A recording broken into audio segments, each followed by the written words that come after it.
Yeah, we survived. We survived. Yes, yes. I definitely used Excel a lot more than I normally do.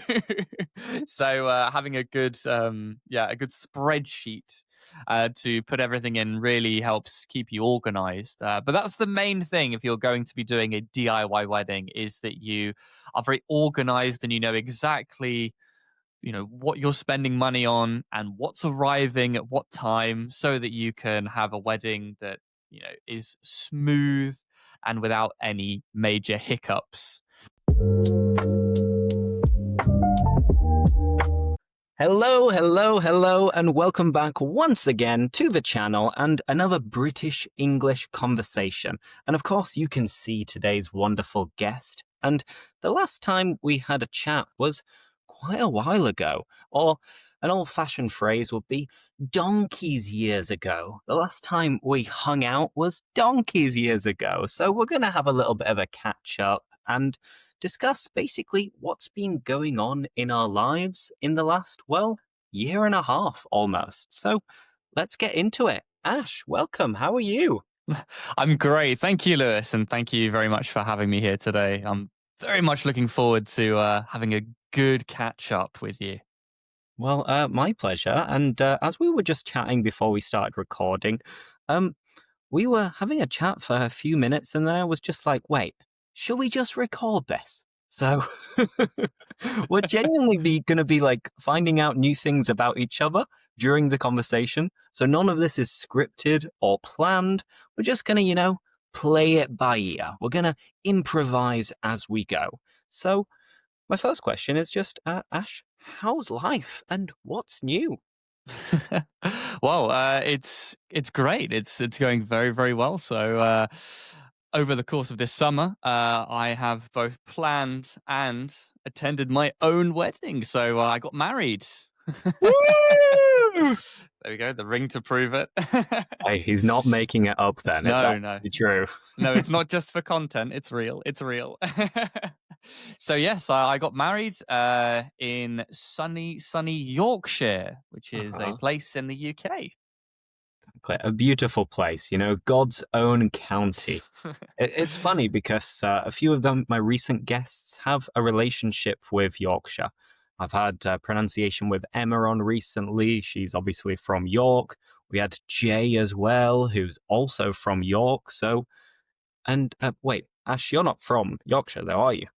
No, no. Originally, I'm not from Yorkshire. I'm from Ipswich, which is a town in the southeast of England. But I moved up to Yorkshire for the sunny weather. Not really, not really. For the lovely, friendly people. So. Okay. And was it because your parents moved up to Leeds to Yorkshire at the time, or what? No, it was entirely my own choice. It's I really loved living in the north of England. I loved the people here. I love the culture here, and I love the way of life here. And it's a lot cheaper than London, so that also definitely helps. And I've never actually been to Ipswich. I mentioned sometimes when we speak about the geography of the UK that obviously there's a map behind me. So I can pinpoint it, and it's kind of over here, more or less. Yes, yeah, it's in that kind of like it's in a bulge that kind of like sticks out of the UK on the east side. But yeah, it's roughly about where you pointed. Yeah. And what's it like? Should we go and visit Ipswich? Like, is there anything interesting to see over there? It's definitely not a tourist destination, I can say that. Hand on heart. But there are some, let's say, unique things there. There is a very famous manor called Christchurch Manor, a very, very big park, and a beautiful waterfront. Um, if you are in the area, it's definitely worth stopping by. Hmm. If you are planning on visiting it, you know, spontaneously, and you're living quite far away, then maybe rethink that. As I don't know if it's worth going all the way over there just to visit it. Oh, well, maybe if I'm ever in the area, I'll think like, okay, let's see what it's like. I'm curious. Let's see if it really is worth visiting. And just on that note, a lot of my students make this mistake that they might sometimes say it's worth to visit. So they will Mhm, use the phrase it's worth plus to an infinitive. But no, no, mhm, no. It is always worth plus ing. So mm, Ipswich is worth visiting.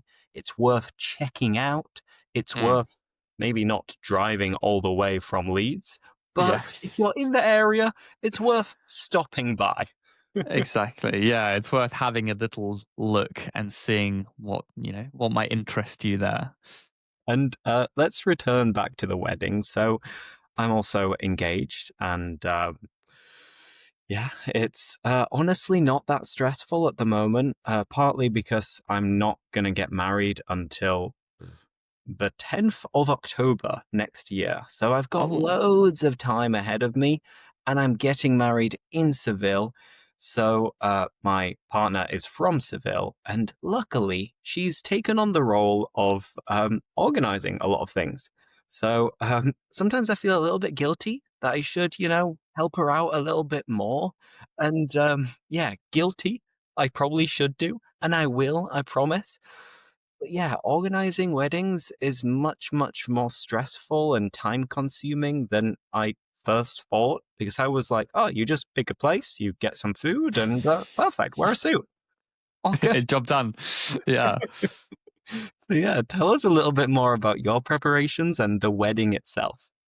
Yeah. So with weddings, it really depends on what kind of wedding you want. Um, you could go for something very small, very low key, as they would say, or you can go for something very big and very grand and invite many, many different people. You could also choose what they call a package wedding, where everything is kind of set for you. It's already chosen for you. You just pay one set amount, and the venue, which is the place that you have the wedding, the location, they'll do everything for you. They'll arrange the food, they'll arrange the entertainment, they'll arrange the actual ceremony itself, and you do very little work. Unfortunately, that is not the route that we went down. We decided to have a what we call a DIY wedding where you do everything yourself. So DIY stands for do it yourself. So we had a DIY wedding where every single element of the wedding was chosen and prepared by us. So that meant that the food, we had to find the specific vendor, which is the person who provides something for the wedding. So we had to find the vendor for the food. We had to find the florists, which are the people who make the flowers and prepare the beautiful flowers. So we found each individual person, and it was a lot of organizing. I would even say that planning a wedding like this is a full-time job, even for two people. So it was a lot of work.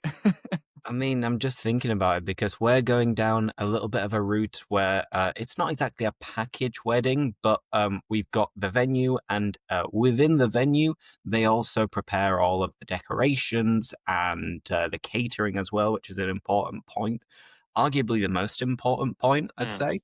mhm. But the fact that you were saying about all of these things that you had to individually find, it just sounds like a nightmare. Like, Yeah. but you survived. Yeah. So Yeah, we survived. We survived. Yes, yes. I definitely used Excel a lot more than I normally do.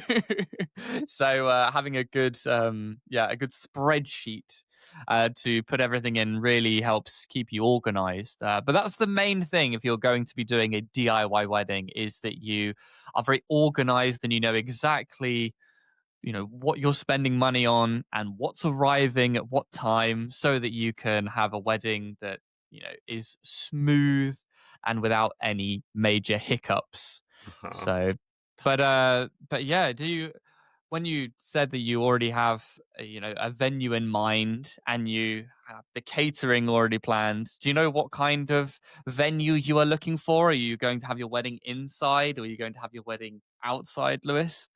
Well, given that it's in Seville, and Seville is a really, really hot place, a beautiful city in the south of Spain, you can't really get married in summer, or if you do get married in summer, you have to do like a night wedding, and that's beautiful as well. But because of the high temperatures, of course, you're waiting around all day, and then you might actually get married at 8 o'clock. So it ends up being a pretty long night.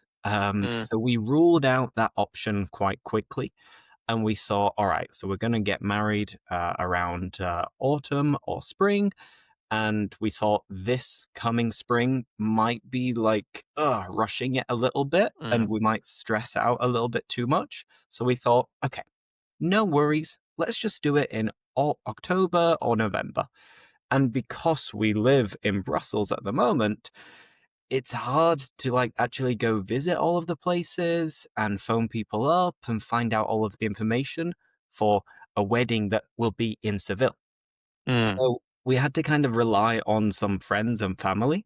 And there is like a country club area just on the outskirts of Seville where a couple of our friends are members of. So they recommended it and said that actually there is a discount as well if you are uh, friends or network of one of the members. So I thought, ooh, a bargain. We can yeah. save some money. So we managed to get this, and it's all booked. And the other advantage with this is that we knew that if you chose this venue, then you would have to go with their catering. Mm, And we asked around and we're like, okay, is the food nice? Because, like I said, this is number one priority for both of us. yeah. And everybody we asked confirmed like the food is delicious. They're very, very attentive. And for Spanish weddings, you always have this big moment at the beginning where it's like 2 hours of 20 different tapas.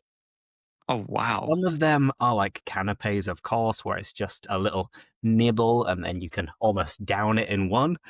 But Hmm. then others are like actually cooked tapas. You've got a guy cutting ham. You've got some prawns and mussels. And Wow. that's what I'm excited about personally. And that it'll be my wedding. I probably won't be able to make the most of it because I'll Mm. be wandering around, mingling with everybody, having photos taken. So I won't be able to enjoy the free drinks and food. But anyway, I'm rambling. That was one of the important things, and we were kind of guaranteed that the food would be good. And then we'll have a sit down meal, and all of this moment will be outside, weather permitting. And Mhm. then after that, we'll go inside to have like a bit of dancing. Maybe if we can find a cheap band as well, we'll get a band and then party the night away. At least Lovely. Yeah. that's the plan, but who knows if it'll happen like that or not. But as I said, the food is what really matters. That's very true. Yeah, I 100% agree with that. That was my priority as well. When we were searching for catering, I was, really adamant that the food had to be, perfect. It had to taste great. And unlike yourselves, have chosen a Spanish kind of catering service, so Spanish food. We decided to go for very traditional British food. So we're talking steak and ale pies, talking mashed potato, and homemade tomato soup with tomatoes from the Isle of Wight. So we really went down that route, and of course the classic desserts we chose were sticky toffee pudding. I You was knew going it. to You guess knew it. it already. Yeah, yeah, exactly, exactly. Sticky toffee pudding, and can you guess the other one? It's another hot dessert. Another hot dessert. I'm going to say apple crumble. Yes, correct. Well done. Look at Whoa. that. 2 for 2. 2 for 2. Well done. Yeah. So we went with some very, very traditional food, but it went down a storm. Everyone loved it, and I think one of the highlights of that day were the canapes. And one of the canapes that they served was a fish and chip canape. As many of you probably know, fish and chips very very popular. But this was a piece of fish and one singular chip on a canape stick, and people loved it. People absolutely loved it. So I was very impressed that just one chip and a small piece of fish could leave such a lasting impression on our guests. But yeah, they really really loved it. So it was a lovely day, absolutely It lovely went day. down a storm, it went down a treat. I Yeah. mean, it sounds good, and from the, few images I've seen, it Mm. seems like you got married outside, or at least the celebration was outside. Was that the case? That's true. Yes. So the ceremony was outside, and we also had plenty of other outdoor games as well, like mini golf and things like that. So the guests could stay entertained whilst my wife and I took many pictures with the photographer. Um, but yeah, you mentioned earlier this is kind of almost scary, ominous phrase of weather permitting, and it was a phrase that I saw all too often whilst preparing for the wedding, and it was a phrase that kind of almost kept me up at night. I hope it doesn't rain. I hope it doesn't rain. I really want the wedding outside, and fortunately, luck was on our side, and it was gorgeous weather. It was sunny the whole day. So I would hope that your wedding is also the same, and you have sunny, gorgeous weather as well. I mean, it should be. In the UK, Yeah. when you get married at any time during the year, even if it's in summer, you Hmm. do have to say, "Okay, if the weather's good, weather Yeah. permits." But in Seville in October, I mean, 9 times out of 10, it's gonna be sunny without a cloud in the sky, probably about 25 degrees as well, so Very it lucky. should be perfect. But, it Hmm. would be typical if the one day out of, I don't know, the month, it Hmm. absolutely tips it down. It absolutely chucks it down. It absolutely pours it down. So, fingers crossed, touch Touch wood, wood. all of those kind of things, and, I'm sure everything will go well. I'm sure everything will go swimmingly. I'm sure it will. I'm sure it Now, will. just before we move on to another topic, I'm obviously my future wife is Spanish, so we are a multicultural couple. And the same thing also happens with you because I believe your wife is Japanese, right? Yes, she is. Yes, she's from Japan. Okay. And did you ever consider getting married in Japan? Yes, we did originally. And I don't want to bore the listeners and yourself by going on and on about all the different reasons why we chose the UK, but it really came down to two main things. And the first one was the fact that it was very difficult to invite all of our friends from the UK to Japan. Now, buying flights for each of them, buying hotels for each and every one would be very expensive and costly. And I think it would also be a nightmare, logistically to manage all these flights and hotels as well as managing our own wedding. So that was one of the reasons. The main reason, the second reason, the main reason was because in Japan, many of the weddings are package weddings.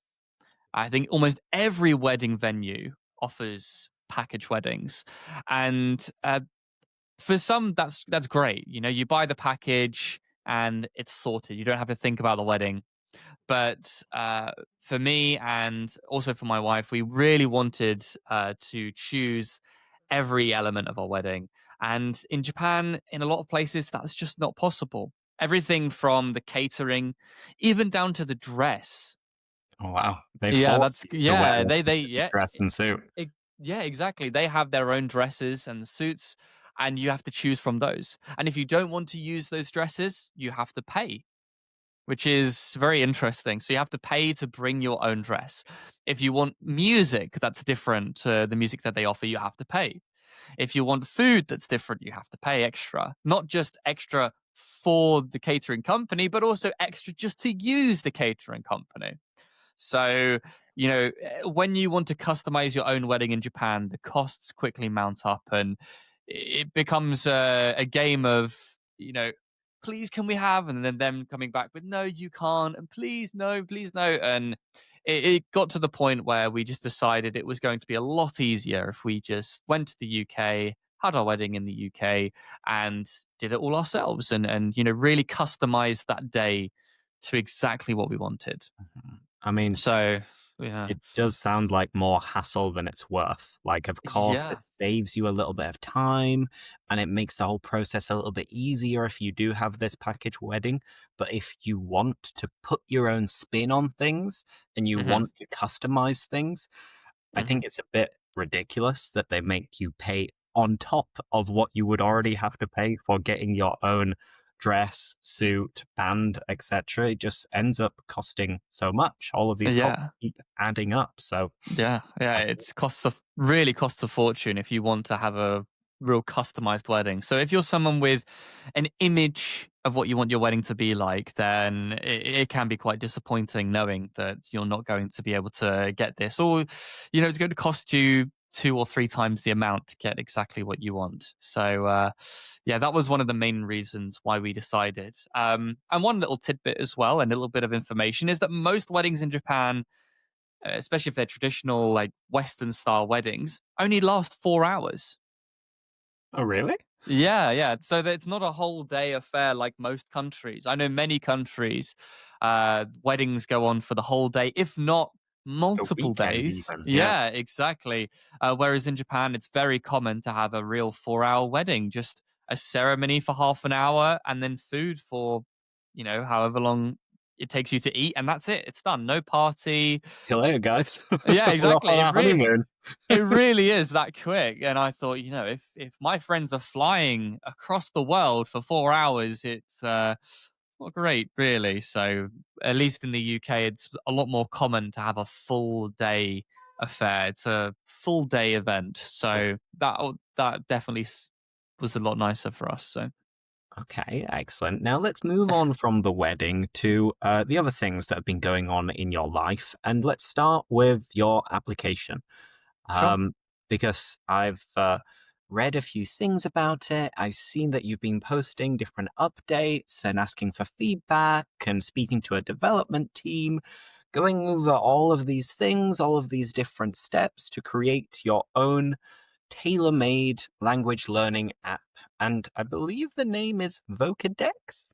That's true. Yes, it is. It's called Vocadex. So, well, tell us about Vocadex. This is your platform. Should we all download it? Is it ready? What is it? Sure, yeah. So Vocadex is a vocabulary companion application, is what I've started calling it. Is basically a vocabulary assistant. So a lot of students that I've worked with and a lot of English learners always complain that they write down vocabulary in their journals and they try and remember it, but they always forget it. And so I thought it would be a fantastic thing if they had all of the vocabulary that they're learning at their fingertips. And everyone carries around their phone with them these days. So why not put it all in your phone? And so it really is a collection of all the vocabulary that you are studying. So you can get tested on it, you can get reminded to use it, and also you can, review it and check it whenever you need. So that really was my idea of saying, goodbye vocabulary journals. We don't Uh-huh. need you anymore because no one wants to carry this around with them Save the when they paper, travel. right? Exactly. Save the trees, save the paper. So nobody wants to carry a big book around with them. And even a small book is not going to hold even 1/10 of the vocabulary that you're probably studying. So why not put it into an application that just helps you to remember and train it and learn it? So we've been working on that for quite some time. It is now out on the App Store for iOS. So if you have an iPhone or an iPad, you can now get that. I know a lot of people were asking me, when is it going to come to the Google Play Store? When is it going to come to Android phones? And it is something that we are working on. We hope to get it out within the next week or two. So I don't know when this goes live. It may already be out, It so should check. already be out then because we are Yes. recording this mid September and I think this will be released the first week of October. So, fingers Lovely. crossed again, touch wood, that you can already download it across iOS and Android. Exactly. Yeah. So please download it, give it a try, go discover some new vocabulary, improve your vocabulary using it. Get reminded of the vocabulary that you should be using every single day, and feel free to send us, some feedback as well at the Vocadex team. Let us know exactly what you think about it, exactly what would help you more, and we're always trying to improve it. We want to make the best vocabulary companion out there. So we can only do that with your feedback. So if you want to download it, give it a try, experiment, and see how it will help you with your English learning journey. Okay, so I want to pick up on the fact that you're using this terminology of vocabulary companion. Mhm. Why is it that you've decided to use these terms and this kind of phrase to describe the application? So the purpose of Vocadex is not to completely replace your English learning, right? It's to work alongside it as a tool in order for you to improve your vocabulary and retain vocabulary better, remember vocabulary better. So just like how, a companion would help you in your quest, right? I want Vocadex to help you and assist you with your quest to learn English. So that's why we call it a vocabulary companion. Okay, awesome. Now, tell me about the biggest challenges of getting to where you are now from the moment you decided to actually set up and create your own vocabulary companion. Yeah. So there were many challenges, many roadblocks. Yeah, many of them, to be honest. But I would say that one of the biggest ones had to be setting up all of the different situations and scenarios that could occur when using the application. So, yeah, bug fixing is what they call it. So, a Okay. bug is an error, like when you try and do something and the application doesn't let you, it doesn't work. There is a problem with it. And so fixing a lot of the bugs took a very, very long time. I would also say that another big thing was just making the application easy to see, easy to read, because when you are learning vocabulary, when you're remembering vocabulary, you don't want to be looking at some big mess of words. You want to look at something very simple so that you can remember it easily. And so we worked, with a lot of different designers to try and create a layout, a design that just made it very easy to read. And so that was also a challenge as well. But yeah, now we're kind of through those very challenging times, and now we're at a stage where it's out. People are using it. People are finding it extremely helpful, and we can kind of enjoy the fact that people are actually, using the application and learning with the application. So, yeah, it's all those tough times. They were worth it, Mhm. definitely. And obviously, it's still early days at the moment. It's only just being released. So, of course, many things can change and you might pivot in the coming months or years. But in your mind, what is the medium to long term plan with this application? Where would you like to take it? Lovely. So I would really like to have, of course, 500,000 users on the application. That would be fantastic. But the main goal really is just to have people turn around, and we already have this, but to have many people turn around and say, your application helped me to remember vocabulary. And already we have a lot of people saying that, and it's fantastic. But of course, as an app designer, like I want more, right? I want more people saying that. And I would say that our long term goal would be to once we have you know, gotten this out on all of the platforms and people are using it, and we've kind of refined it, great word, refined it into the best version it can be. I would love to get it into schools and into educational institutions so that teachers can use the application to track their students' vocabulary progress and to give their students words that they need to discover and learn. So that is really what I'd love to do, is get it into the hands of teachers who already struggle with, implementing word lists and implementing vocabulary lists, and help make their life easier and make it easier for the students in those classrooms to pick up vocabulary faster. Okay. Well, Yeah. let's see what happens in the Yeah. short term, medium term, and long term. And of course, next time we get together, we can also chat about what's been going on recently, if there have been any other challenges or any other big wins that you've been able to Yeah. celebrate. Because I'm kind of curious because I remember seeing maybe a few months ago, or perhaps 6 months ago even, that you started being a little bit more active on LinkedIn and you were posting some of your own personal insights into being a founder, networking, speaking to other Mm. people who might be interested in the application and the journey. And these things kind of make my brain tick a little bit. And I like to see people kind of being entrepreneurial. And I like Mm. to observe sometimes from afar without actually Mhm. doing anything. It sounds a bit creepy. I get that right now. But it's interesting to see the journey of how it started, how it's developing, and where it is at the moment. So, yeah, I'm curious to see what the future will be. And once again, repetition, repetition, repetition. Fingers crossed, touch wood, that everything goes perfectly. Yeah, I hope so too. But Lewis, I have to ask, when it comes to language learning, especially English learning applications, what's your experience with those? Do you have any that you recommend, or have you used any in the past, or even to learn other languages? Yeah, so of course, like everybody, I've used Duolingo before to learn other languages. And I did this a little bit when I was at university studying languages, where I'd learn a few useful phrases in Spanish or Portuguese or Italian. And eh, I'm not a big fan anymore. I think it can be fun, and I've never tried like the pro version, so I'm not sure what it's like at the moment.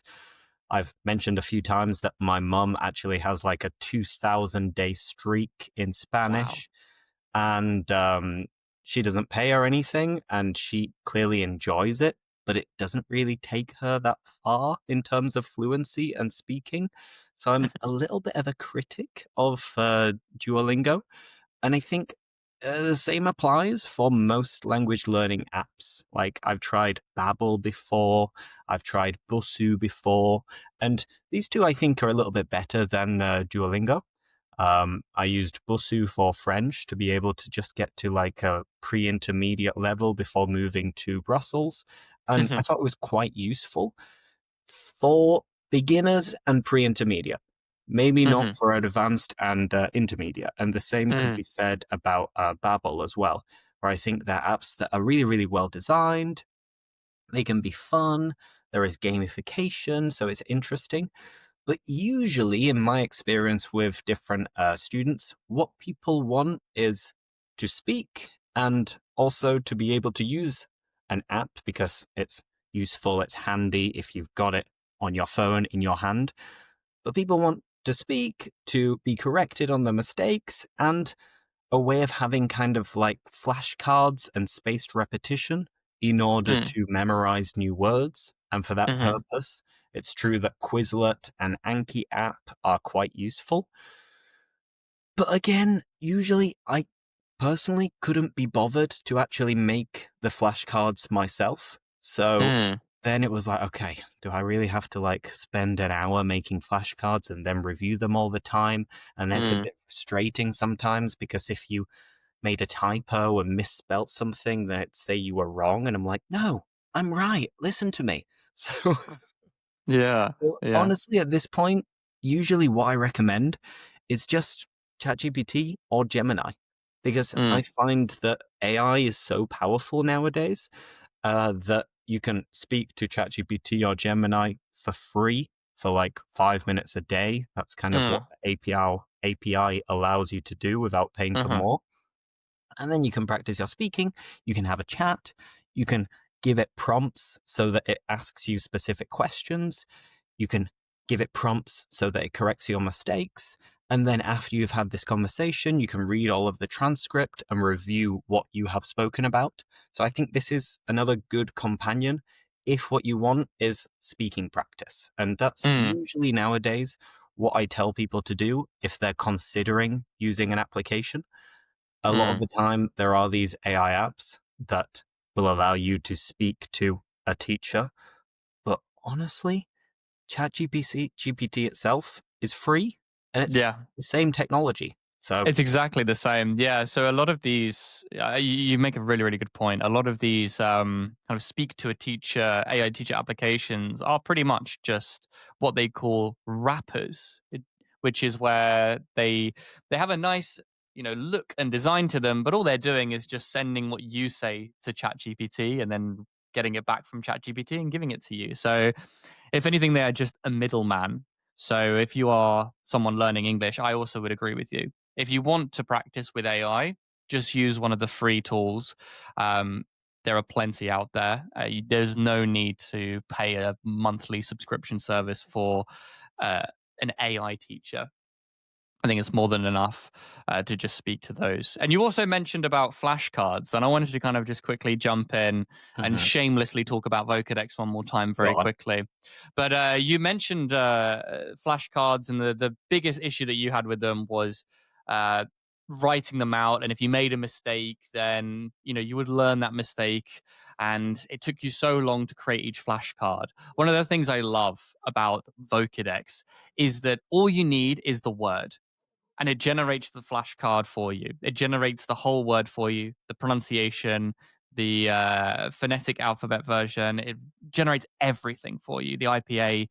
It's brilliant. It's fantastic. So that's like one of the main things that we wanted to help solve is people spending hours writing flashcards and instead just create the flashcards for them, and all they need is the word. So I think you kind of touched on a good point, and it's something that I also felt the same about when I was using Anki to learn Japanese. I thought, oh, it's so long to write all these words out. If only I could have them already written for me as soon as I put the word in. And that's exactly what we did with Vocadex. So another reason why we call it a companion, because it does the work for you. It makes all those cards for you. All you need is the word. But really, really good.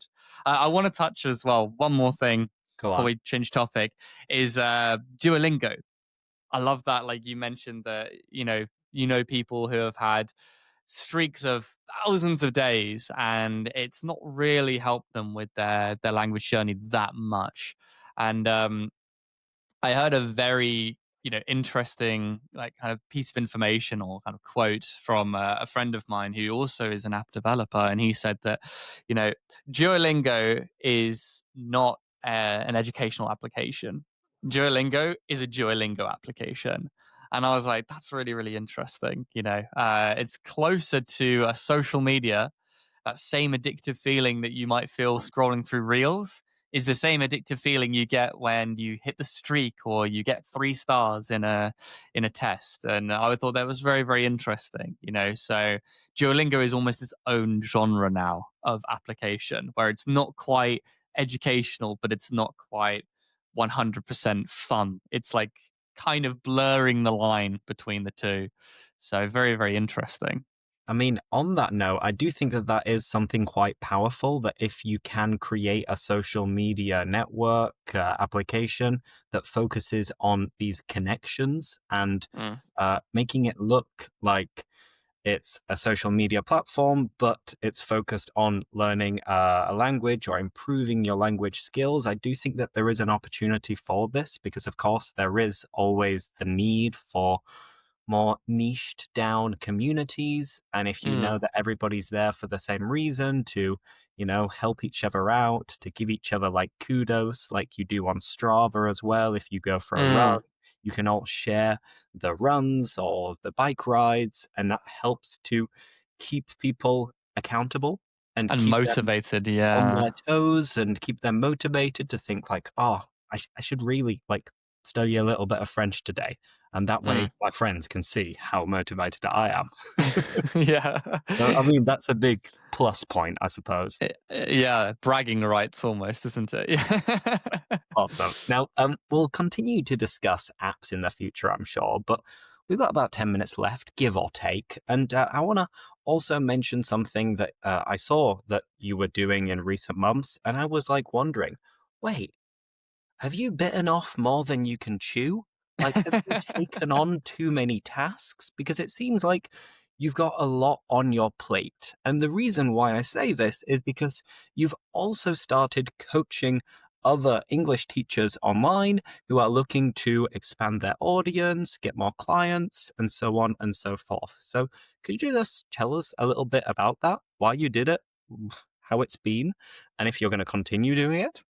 Yeah, sure, of course. Yeah. So I have been mentoring, as I like to kind of say, these other teachers, some fantastic, incredible language teachers, mainly English teachers, who have been struggling a little bit with getting their name out there, getting their face out there, and getting new students in through social media, which is one of the best ways to get new students from my personal experience. And I'm sure you also know, Lewis, as someone with several 100,000 followers, you also know that social media is a fantastic opportunity for teachers like ourselves to get our name out there, get our face out there, and start, building up some fantastic, audiences and getting students. And so I noticed that a lot of the teachers that I was speaking to really struggled with that aspect. They struggled with making engaging videos. They struggled with showing how impressive they were as teachers, and they couldn't quite translate that from the classroom to a social media platform. And so I started off with me just helping a few English teachers and coaching them through kind of like normal English lessons. They wanted my support, they wanted my help when it came to very advanced English. But then more and more of those teachers started asking for help when it came to their content. They said, "Did I, do that correctly? Did I say the right thing? Was it interesting enough?" And so I found that my lessons slowly changed from teaching them very advanced, nuanced English to teaching them how to be more engaging and how to create better content. And I thought to myself, well, it's not just one teacher that's asking me this. It's almost 80% of the teachers that I was working with at the time who were asking me about social media. And so I decided to just go all in and create a mentorship program where I coached these teachers, a small cohort, a small group of teachers over the course of 3 months. And it was like an intense program where I just coached them with, well, in everything that I knew when it came to social media. So that was a really, really interesting and fun experience. And it kind of combined my two passions of teaching and content creating. And I was able to, do that for the last 3 to 4 months. Okay. Awesome. And yeah, are you going to continue doing it or was it a one off? What do you reckon?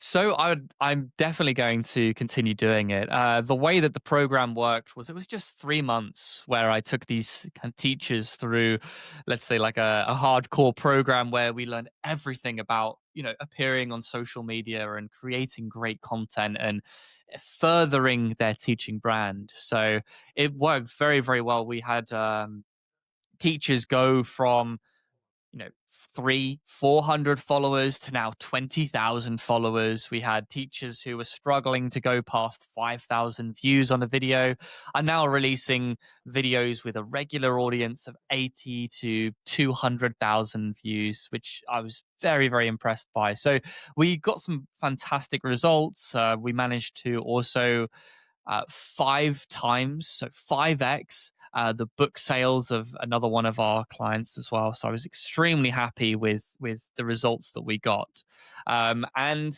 yeah, I definitely want to do it again. But of course, I really love working with a small group of people, so it'll only be a small cohort. But probably November time, we'll launch again and we'll do another release of the program. So I'll open it up to teachers, both English teachers, language teachers, and even other subjects as well, who are looking to really, you know, master social media in order to grow their business and get more students. So I won't Yeah. ask you to reveal all of your tricks because, of course, Oh, it will be included in the cohort. But I'm curious because I like to think of myself as a very helpful, generous guy, very selfless. But I'm not going to lie, there is a part of me that is quite competitive. and selfish, and I want to keep the best information to myself. It's maybe human nature, or maybe I'm a bad person. I'm not sure, but No, no, I'm not at all, admitting not it. at all. So, was there any part of you that thought like, "Oh, if I do this, then maybe I'm giving away my competitive advantage"? I think that it's not just the skills that I have in terms of social media. It's not just the knowledge that I have, but it's also my passion and personality that has helped me get to, the amount of viewers and audience and followers that I currently have. I don't think it's just um, purely because of the skills. And so that was the first reason why I decided to kind of share all my secrets and everything. And I think the second thing as well is that I see a lot of teachers who are fantastic teachers and they're really struggling. And they are not earning what they deserve. They're not getting the amount of students that they deserve. And for me, I felt as though that was a big injustice. I felt like that wasn't fair. And maybe it's the cynical part of me that says that I see other teachers who are maybe not as qualified to teach, or perhaps do not care about the teaching profession as much, or do not care about their students as much, but are still, you know, widely successful. And I thought, why are these teachers that, they're not really interested in teaching correct English? They're not interested in how their students are. Why are they so successful? And why are these other teachers that are fantastic teachers in the classroom really struggling? And I took it upon myself to change that, really. And so maybe it's a foolish quest, but I really believe that if I could build these teachers up and even create like a bit of a small community of teachers who genuinely care about their subject, who have a passion for teaching, I think that is more valuable than any information that I could hide to keep myself at an advantage. So I love seeing other people win, and as a teacher I think that's just our nature. We love seeing our students win, and I love also seeing my clients and my teachers in my community win as well. Okay, perfect. Well, very good of you to do that. And I think we will wrap it up there because I've got a class in a few minutes. And it was a really interesting conversation. Let us know in the comments if you also enjoyed the conversation. And as I mentioned, we'll be getting together again in the near future to have another chat about different topics, go over the latest with Vocadex. So if you have any questions that you'd like us to answer in the next conversation, leave them in the comments. And yeah, I promise we will get round to it. We will have time to address these questions. So yeah, thank you so much for watching. And Ash, thank you so much for being here. Thank you very much, Lewis, for having me. An absolute pleasure. All right. See you later, guys. Take care. Bye. Bye.